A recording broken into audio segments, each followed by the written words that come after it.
200 invités se sont tournés pour me fixer. La main de mon mari s'est crispée sur son verre jusqu'à ce qu'il se brise. Et avant que je puisse parler, il a saisi mon bras et m'a bousculé violemment vers la table des desserts. Des éclats de gâteau et de champagne ont aspergé ma robe bordeaux alors que je heurtais le sol. Je suis restée allongée là, parmi les débris de l'étalage élaboré, sentant le marbre froid contre mon dos. Il s'est détourné, acceptant déjà l'étreinte réconfortante de sa mère. C'est à ce moment-là que j'ai commencé à rire. Pas un rire hystérique, pas un rire brisé. Un petit rire lent et entendu qui montait de ma poitrine et résonnait dans la salle de bal stupéfaite. Mon mari s'est figé en plein mouvement. Le visage parfaitement composé de sa mère a laissé paraître quelque chose que j'attendais de voir depuis 3 ans. La peur. La matinée avait commencé comme n'importe quel autre samedi dans notre appartement de standing surplombant le jardin du Luxembourg. La lumière grise d'octobre filtrait à travers les baies vitrées du sol au plafond qui coûtaient plus cher que la plupart des maisons. J'étais déjà réveillée quand mon mari est sorti de sa salle de bain privée, de la vapeur le suivant comme un fantôme. À 45 ans, Julien ressemblait toujours à l'homme qui m'avait séduite lors d'un gala de charité il y a 9 ans. Grand, les cheveux sombres grisonnants aux tempes, le genre de mâchoire que l'on voit sur les couvertures de magazines. Mais ses yeux avaient changé. Là où il y avait autrefois de la chaleur, je ne voyais plus qu'un vide étrange apparu après la mort de son père il y a 3 ans. « Bon anniversaire », ai-je dit, en gardant une voix légère. Il s'est penché pour embrasser ma joue. Ses lèvres étaient fraîches malgré la douche chaude. « Maman est impatiente pour ce soir », a-t-il dit. Les mots semblaient répétés, creux. « J'en suis sûre », ai-je pensé. Mais j'ai répondu avec un sourire entraîné qu'elle s'était surpassée pour l'organisation au prestigieux hôtel de Crillon avec 200 invités et cet orchestre de chambre venant de Vienne. Julien a hoché la tête, consultant déjà son téléphone. Ses doigts bougeaient sur l'écran selon des schémas que j'avais mémorisés au cours des 2 dernières années. Un défilement rapide signifiait une correspondance normale. Une dactylographie lente et délibérée signifiait qu'il communiquait avec sa mère. En ce moment, c'était lent et délibéré. Je devrais me préparer pour la réunion du conseil d'administration ce matin, ai-je dit en sortant de notre lit, ce lit que nous n'avions pas partagé intimement depuis 18 mois. Il n'a pas levé les yeux. Ne sois pas en retard ce soir, maman veut que nous soyons là à 18h pour les photographies. Bien sûr, je me suis retirée dans mon dressing, le seul espace de notre maison sans les caméras de surveillance que sa mère avait insisté pour installer après une tentative de cambriolage fabriquée il y a 2 ans. J'avais découvert les dispositifs cachés lors d'une fouille méthodique 6 mois plus tard, de minuscules lentilles encastrées dans les détecteurs de fumée, les cadres photos et même l'horloge ancienne de notre chambre. Je les avais laissés fonctionnels, mais j'étais devenue experte pour leur donner exactement ce qu'Éléonore voulait voir. Une belle fille dévouée, une épouse parfaite de la haute société, une femme complètement sous contrôle. Mais dans cette pièce, derrière un faux panneau que j'avais installé lors d'une rénovation, je menais ma vraie vie avec 3 téléphones prépayés, 2 ordinateurs portables cryptés et des disques durs externes contenant plus de 4000 documents, photographies et enregistrements. Ma police d'assurance contre la femme qui avait passé 3 ans à essayer de me détruire. J'ai pressé mon pouce contre le scanner biométrique caché et le panneau a glissé. La douce lueur des voyants lumineux m'a accueilli comme de vieux amis. Pendant 3 ans, j'avais monté un dossier qui mettrait la dynastie de Beaumont à genoux. Non pas pour la vengeance, bien que ce soit satisfaisant, mais pour la survie et pour Julien, l'homme que j'avais épousé, qui avait été lentement effacé et remplacé par ce que sa mère avait fait de lui. Mon nom est Clémence Girard, j'ai 45 ans, je suis une ancienne juge d'instruction qui a quitté la magistrature pour épouser l'héritier de l'une des plus vieilles familles industrielles de France. Quand j'ai rencontré Julien à ce gala, je pensais avoir trouvé mon âme sœur. Il était gentil, drôle, passionné par l'utilisation de la fortune familiale pour le bien commun plutôt que pour des déductions fiscales déguisées en philanthropie. Sa mère, Éléonore, semblait accueillante au début, une matriarche gracieuse ravie que son fils ait trouvé l'amour. Le masque est tombé exactement 3 semaines après notre mariage quand le père de Julien est décédé soudainement d'une crise cardiaque, ou ce que le médecin de famille a appelé une crise cardiaque. Ce que j'ai découvert plus tard, enfouie dans des dossiers médicaux obtenus par des canaux qui rendraient mes anciens collègues mal à l'aise, était une injection létale de chlorure de potassium administrée par le même médecin qui a signé le certificat de décès. Le même médecin qui a reçu un paiement de 5 millions d'euros d'une société Écran des Beaumont. 2 jours plus tard, Henri de Beaumont avait prévu de demander le divorce. Il avait découvert ce qu'elle était réellement, pas seulement une mondaine contrôlante, mais l'architecte d'un empire financier bâti sur la fraude, la manipulation et la destruction systématique de quiconque menaçait son contrôle, y compris, semblait-il, son propre mari. Après la mort d'Henri, tout a changé. Julien a commencé à assister à des séances hebdomadaires avec le docteur Étienne Valois, un psychiatre recommandé par sa mère pour l'aider à traverser son deuil. En 6 mois, l'homme que j'avais épousé était devenu quelqu'un que je reconnaissais à peine, distant et soumis. Ses yeux devenaient vides lors des réunions de famille, surtout quand Éléonore lui chuchotait à l'oreille. Il a commencé à répéter des phrases qui semblaient apprises, prenant des décisions qui contredisaient tout ce en quoi il avait toujours cru. J'ai remarqué ces schémas parce que la reconnaissance des comportements était mon métier pendant 15 ans. J'avais poursuivi des criminels financiers et des chefs de secte. Je savais à quoi ressemblait la manipulation psychologique. Et je savais avec une horreur croissante que mon mari était systématiquement conditionné par sa propre mère. Cela a commencé par de petites choses. Julien a soudainement détesté des restaurants qu'il adorait. Il a cessé de voir des amis que sa mère désapprouvait. Il a commencé à appeler Éléonore plusieurs fois par jour, des appels qui le laissaient agité et confus. Puis vinrent les changements plus importants. Il lui a signé une procuration générale. Il a transféré les actifs de la fondation vers des comptes qu'elle contrôlait. Il a commencé à faire écho à ses opinions, à ses préjugés et même à ses tics de langage. Le jour où je l'ai trouvé fixant fixement un message vidéo de sa mère, le corps rigide, répétant des phrases que je pouvais à peine entendre, j'ai su que je devais agir. Mais la confrontation serait inutile. Éléonore avait passé des décennies à perfectionner ses techniques. Julien la défendrait sans même savoir pourquoi, et je deviendrais l'ennemi, isolé et facilement éliminé. J'ai donc commencé à documenter, enregistrer et enquêter. J'ai retracé les paiements au docteur Valois, classés comme frais de consultation, mais totalisant plus de 2 millions d'euros sur 3 ans. J'ai trouvé des articles de recherche que le docteur Valois avait publiés il y a des décennies sur les techniques de modification comportementale, des travaux dénoncés par la communauté scientifique mais qui avaient apparemment trouvé un mécène fortuné. J'ai découvert les sociétés Écran détournant l'argent de la Fondation Beaumont vers les comptes privés d'Éléonore, les pots de vin à des fonctionnaires municipaux et la destruction systématique de concurrents commerciaux par des scandales fabriqués. Et j'ai trouvé les autres, d'anciens employés qui avaient tenté de dénoncer Éléonore et s'étaient retrouvés inemployables, des partenaires d'affaires acculés à la faillite, une précédente compagne décédée dans un accident de voiture suspect.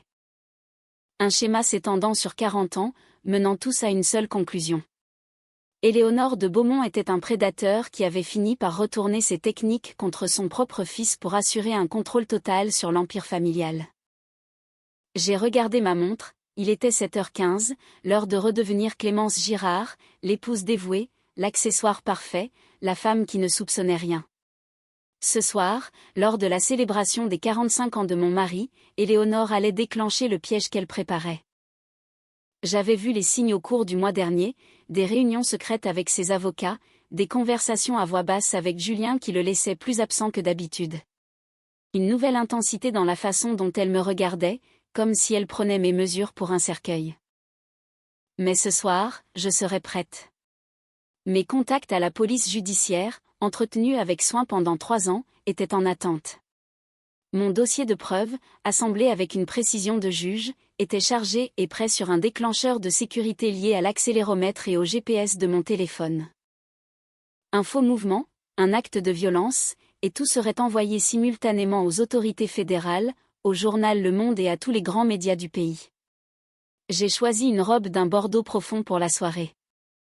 Éléonore m'avait envoyé des instructions spécifiques pour porter la Dior bleu pâle qu'elle m'avait offerte à Noël dernier, un cadeau accompagné de fils invisibles comme tout ce qu'elle donnait. Mon choix du Bordeaux était une petite rébellion, mais les petites rébellions m'avaient permis de rester saine d'esprit pendant que j'assemblais mon dossier. La salle de bal de l'hôtel de Crillon scintillait comme un écrin de bijoux à notre arrivée. Les lustres en cristal projetaient une lumière prismatique sur 200 invités, l'élite parisienne réunie pour célébrer la 4e décennie de vie de Julien de Beaumont. Des politiciens, des financiers, des grandes dames de la société, tous des gens qui devaient des faveurs à Éléonore ou craignaient sa colère. Pas un seul de mes anciens collègues du palais de justice n'avait été invité, ni ma sœur de Lyon, ni mon ami d'université qui vivait à Genève. Éléonore avait organisé la liste des invités pour s'assurer que je n'aurais aucun allié dans la salle. Elle a glissé vers nous dès notre entrée, resplendissante dans un Chanel argenté, son visage parfaitement conservé affichant une expression de chaleur maternelle que je reconnaissais maintenant comme un masque soigneusement construit. À 72 ans, Éléonore de Beaumont restait impressionnante, le genre de femme photographiée pour les pages mondaines et craintes dans les conseils d'administration. Ce soir, ses yeux avaient une lueur particulière qui a fait accélérer mon pouls. « Mon cher Julien », a-t-elle roucoulé en embrassant son fils, et Clémence. Elle s'est tournée vers moi, son regard s'attardant sur ma robe bordeaux. Elle a ajouté qu'elle s'attendait au bleu. J'ai répondu que je voulais surprendre tout le monde, sur le même ton mielleux. Quelque chose a vacillé dans ses yeux, un mécontentement rapidement masqué.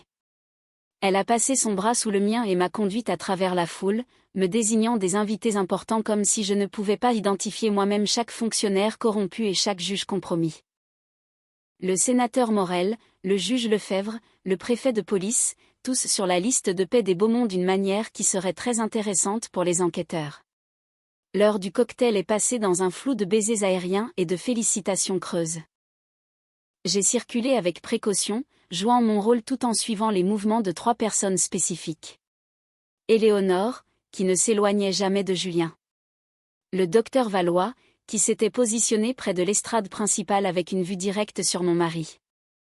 Et un homme aux cheveux argentés que je ne reconnaissais pas, arrivé tardivement et entré immédiatement en conversation intense avec l'avocat personnel d'Éléonore. Je me suis approché, utilisant la foule comme couverture. J'ai entendu l'avocat dire que la documentation était complète et qu'une fois l'annonce faite ce soir, il pourrait procéder au dépôt de la demande de mise sous tutelle lundi matin. L'homme aux cheveux argentés a demandé ce qui se passerait si je contestais.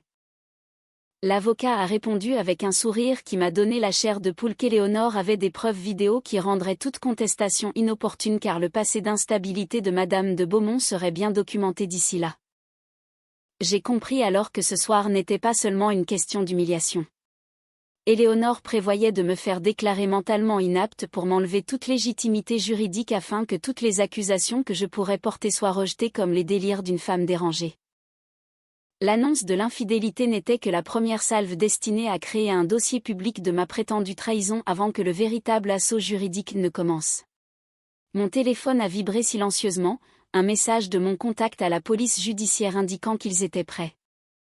J'ai répondu de tenir la position et que j'aurais peut-être besoin d'un soutien immédiat ce soir. La cloche du dîner a retenti et les invités ont commencé à se diriger vers leurs tables respectives.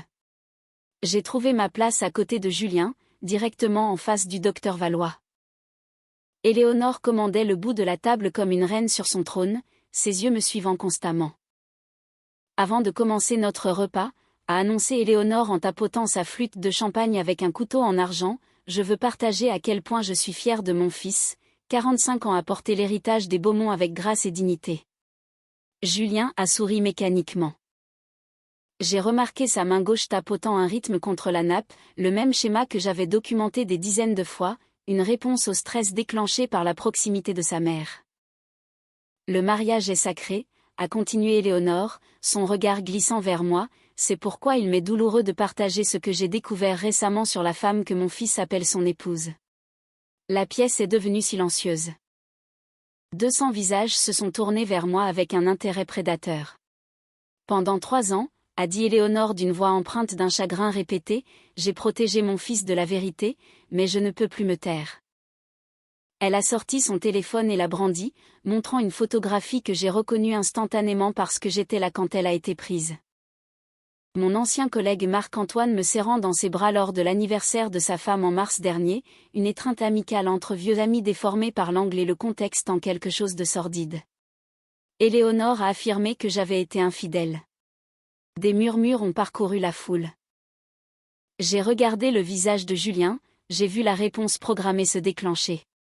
Sa mâchoire s'est contractée, ses yeux sont devenus plats. Éléonore s'est penchée près de lui, ses lèvres frôlant son oreille, lui murmurant de se souvenir de son devoir et de protéger ce qui leur appartenait, assez fort pour que je l'entende. Julien s'est tourné vers moi et pendant un instant, j'ai vu une véritable confusion dans ses yeux, l'homme réel enfoui sous des couches de conditionnement luttant pour faire surface. Puis cela a disparu, remplacé par une certitude froide. Il a exigé de savoir si c'était vrai. J'ai répondu calmement en lui demandant de m'écouter attentivement, que cette photo avait été prise à l'anniversaire de la femme de Marc-Antoine et que je pouvais le prouver, car sa mère avait manipulé chaque preuve montrée.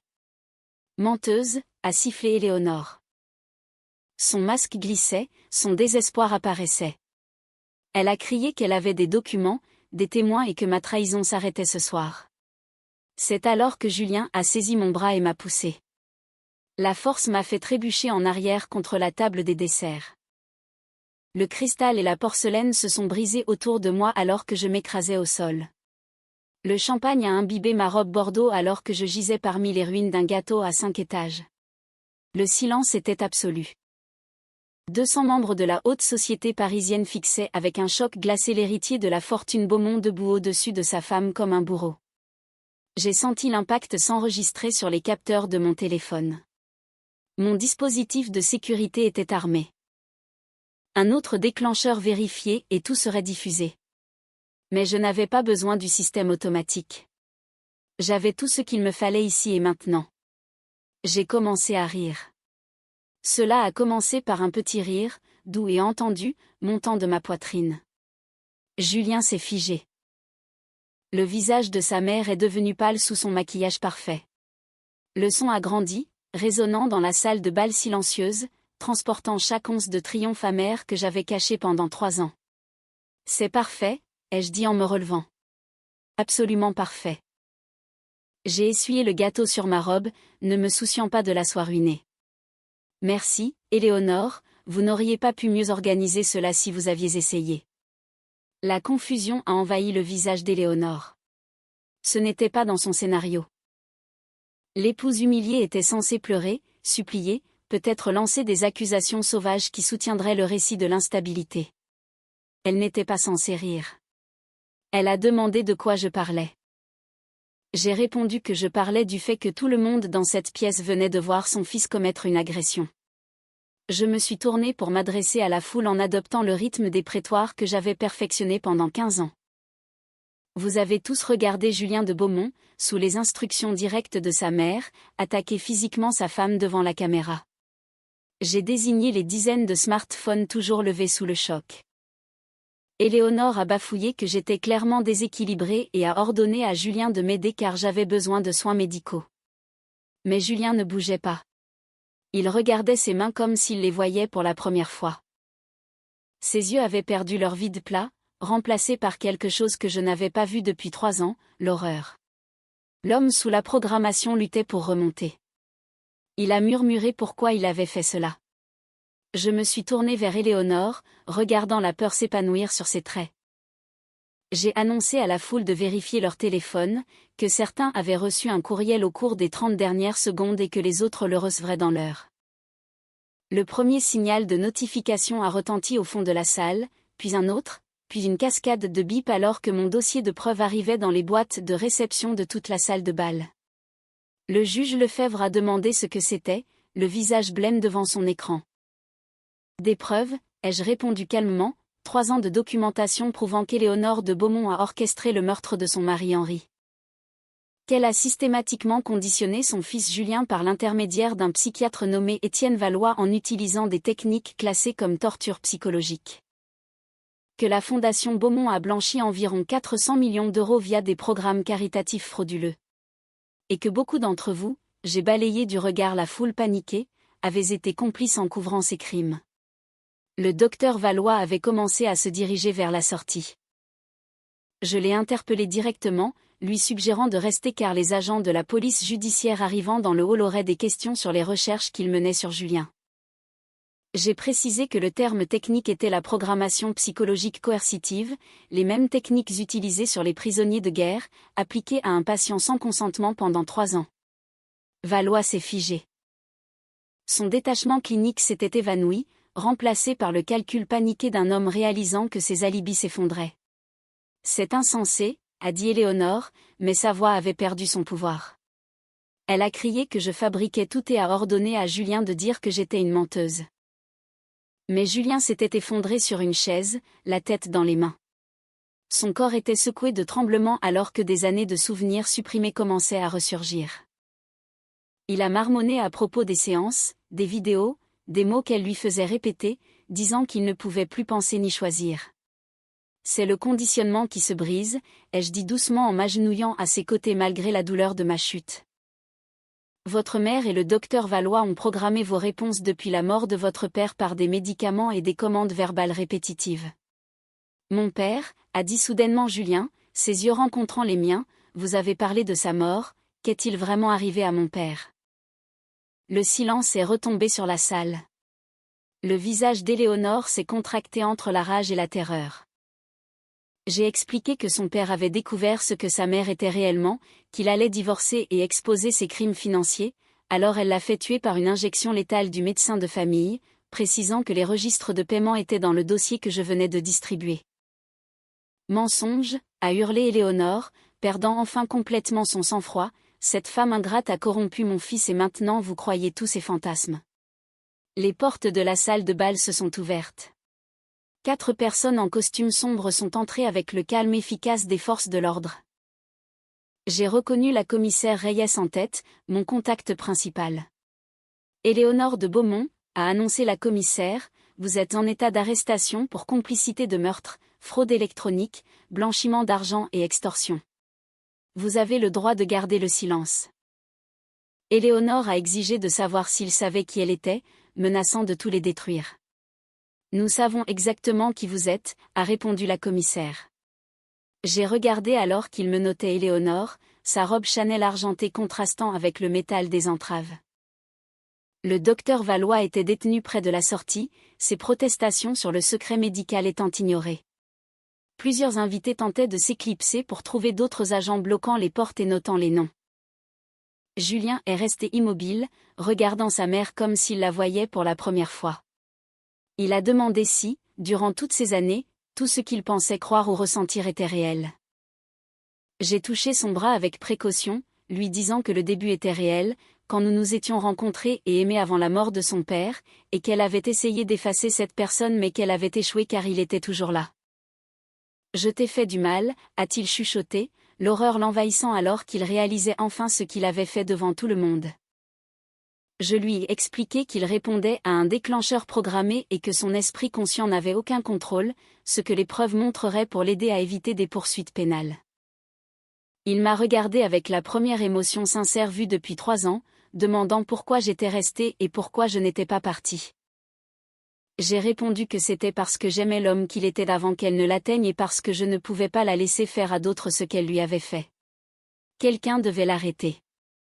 La mère de Julien était conduite vers la sortie. La salle de bal élégante s'était transformée en scène de crime. Le lendemain, les journaux titreraient sur la chute des Beaumont. 8 mois plus tard, j'étais assise dans une salle d'audience fédérale, regardant Éléonore de Beaumont recevoir sa sentence. Fini les vêtements de créateur, elle portait la tenue orange des prisonniers et une expression de défi, croyant encore que son argent la sauverait. 34 ans de prison, la voix du juge a résonné pour complicité de meurtre, blanchiment et fraude. Elle aurait près de 100 ans avant d'être éligible à une libération conditionnelle.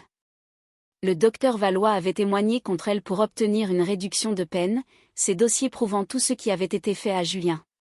Il purgerait 12 ans. La fondation Beaumont avait été dissoute et les actifs frauduleux, près d'un demi-milliard d'euros, étaient redistribués aux victimes. Et Julien m'attendait à la sortie du tribunal, plus mince, portant des vêtements décontractés. Il avait passé 6 mois dans un centre de traitement spécialisé dans la récupération après un contrôle coercitif. C'est fini, a-t-il dit à mon approche. Nous avons marché ensemble vers le parc. Il a confié que son thérapeute lui disait d'arrêter de s'excuser mais qu'il se sentait responsable. Je lui ai rappelé qu'il était autant une victime que les autres. Il a reconnu qu'il aurait dû voir les choses plus tôt, comment elle m'avait isolé et contrôlé. Je l'ai rassuré en disant que nous avions tous deux été manipulés et que ce qui importait était la suite. Il a mentionné qu'on lui avait demandé de siéger au conseil consultatif de la nouvelle fondation pour aider les autres victimes de contrôle coercitif. Il voulait raconter son histoire publiquement pour que d'autres hommes comprennent que cela peut arriver à n'importe qui, même aux plus privilégiés. Je l'ai prévenu que ce ne serait pas facile, mais il a souri, un vrai sourire, disant que je lui avais appris que la vérité avait un pouvoir. Nous sommes restés dans un silence confortable. La question de notre mariage restait en suspens, mais il restait quelque chose entre nous qui avait survécu. J'ai annoncé que je lançais une nouvelle organisation de défense juridique pour les victimes de systèmes familiaux abusifs.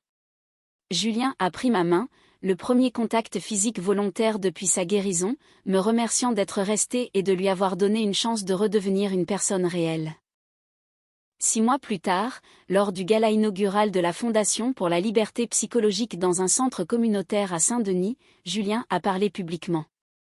J'ai regardé du fond de la salle les gens s'approcher de lui, des hommes et des femmes qui reconnaissaient leur propre expérience.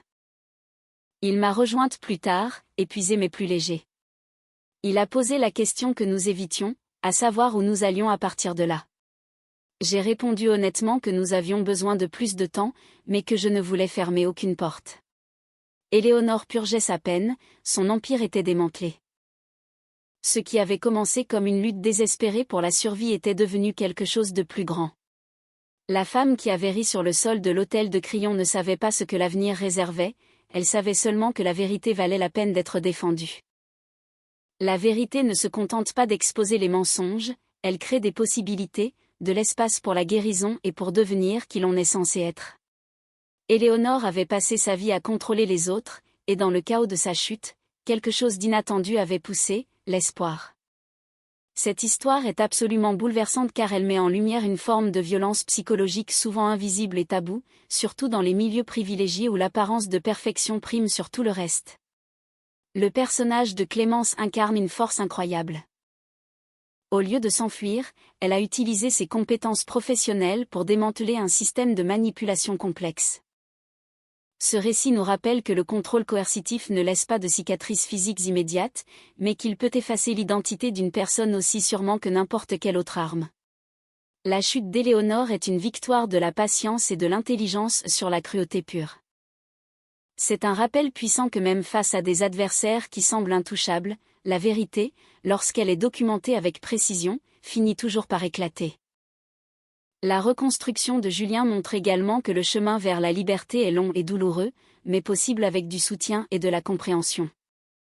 Selon vous, quelle est la partie la plus effrayante de cette manipulation familiale? Est-ce la trahison de la mère ou la perte totale d'identité de Julien? Et pensez-vous que Clémence et Julien pourront un jour reconstruire un couple normal après un tel traumatisme?